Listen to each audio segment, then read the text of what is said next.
Thank you for having me here today. And I would start by saying congratulations to all the other winners, because we only see 3 other here, but we've seen the other winners too, and they are an inspiration, at least to me.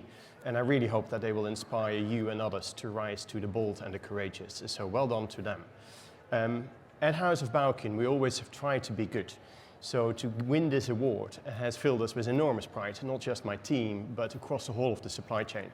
And the Portuguese factories that we're using, they are in awe about what happened here and how they talk about it. And our customers too, they're really getting engaged with it.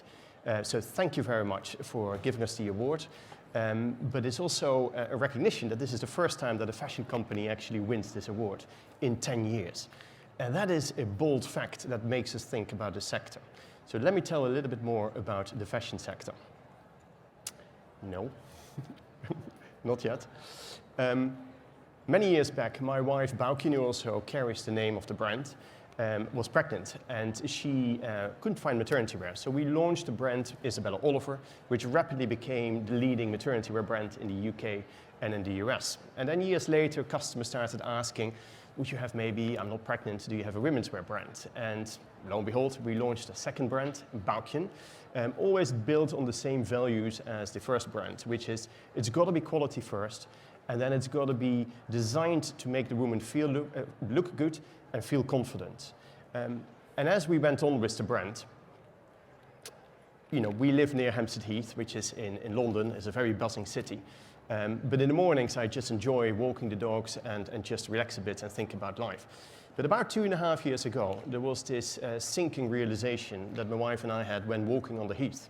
And it had dawned on us that we were actually, that the fashion model was broken and that we were pretty much on the wrong side of the sector.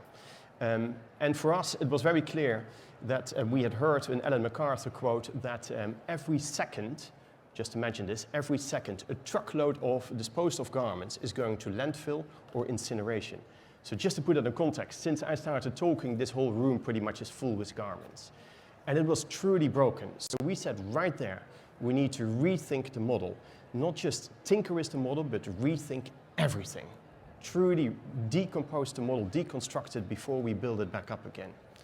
And one of the first things we did right there is, listen, we need to capture this newfound mission purpose of us in our articles of association, because if we as a business are serious about it, then I want my team and my stakeholders and my shareholders to be fully aware of that and recognize that. And the best way to do that, to make clear that you walk the talk and don't just blah blah, we use the framework of a B Corp or B Lab, as you may know. And soon we became the highest scoring fashion B Corp in the UK, and earlier this year we even won the award for Best for the World B Corp, which means that we're in the top 5%. And that is very nice, but it goes a long way of what we stand for. Now, what did we actually really do with the business? So we looked at the model, which was linear, as every other company in fashion pretty much is a linear model, very archaic. And we said we have to really deconstruct this and build the building blocks back in a way that is more responsible, but also more in sync with where the consumer is going, thinking about sharing, thinking about is a service much more than a product. And for us, that started, and how do you design into a garment? It's got to be for longevity, it's got to be quality, and you must use responsible fibers where you can. So in our case, organic fibers, recycled fibers, or any other natural fibers that we sometimes help develop to make it work. And today, 91% of all the fibers we're using are responsible as per Higg Index and science-based targets. Something we also relay to the customer, a bit like the Swedish supermarket, we have a scorecard. So if you buy a garment, you can see the footprint and what it meant. But that's not all we're doing. We, for instance, have plastic-free packaging, totally recyclable, biodegradable. But we went a step further. We're also part of the Fashion Pact, which is an organization in the UK, globally representing about 1/3 of the fashion sector. And we're actively pushing with them to replace all the plastic polybags and all the plastic hangers to go plastic-free. Now, across that, our supply chain is really embracing what we're doing. Some of them are on the journey of B Corp too. And we shortened the supply chain significantly to make sure that there is no overproduction, which is always very evil. We engaged customers on the concept of care and repair, because it's a large part where damage happens to the environment and to the garment. And then we also realized that we need to embrace the concept of sharing economy. So we now have not just new, but we have rental, we have secondhand, and in maternity we're imminently launching subscription too, because why would you not subscribe to maternity wear when you're pregnant? And all of that, I mean, my vision really is that that part is going to be bigger than a new part in the business. But then at the end of the garment, when it really reaches its technical life, the customers send it back to us and we mechanically recycle it back into fabrics in which we design again.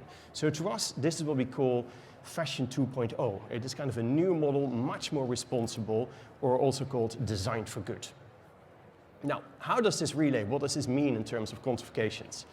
We quickly found that if you really start looking at your model and try to find how can I avoid, reduce, innovate my wastefulness away, that you find efficiencies. So there is a clear correlation between profit and carbon footprint. And because we're here, of course, for the carbon neutrality, here is the journey on what happened in the last 2.5 years. A material reduction in our carbon and a significant increase in profit. And if I now look at what we think will happen this Christmas, nice Christmas present to the world, we'll have more than half the carbon footprint and our profits is more than 5x. And this is important to realize because our key message here is too that sustainable fashion model can be good business. So there is really not much reason why not to follow us. And this happened in less than 2.5 years. And we don't have a lot of time. The clock is literally ticking. So my ask to all my peers in the sector is, you must look for the same systemic change and you can work with me because yes, we are competitors and we will compete on product and service, but we will not compete if it matters the planet. So here is my email address. It's gone, don't know. The email address will be fashion2.0@House of Baukjen. And it's a real sincere offer to anyone who is in the fashion industry and is struggling with how can I turn my business around to be more fashion for good, then I will collaborate with them. Thank you for your time, thank you for the award, and I really hope that next year there is another fashion company standing here, or more than one, because they would have made large strides and have set new standards for the fashion industry, because that would be good for the climate. Thank you very much.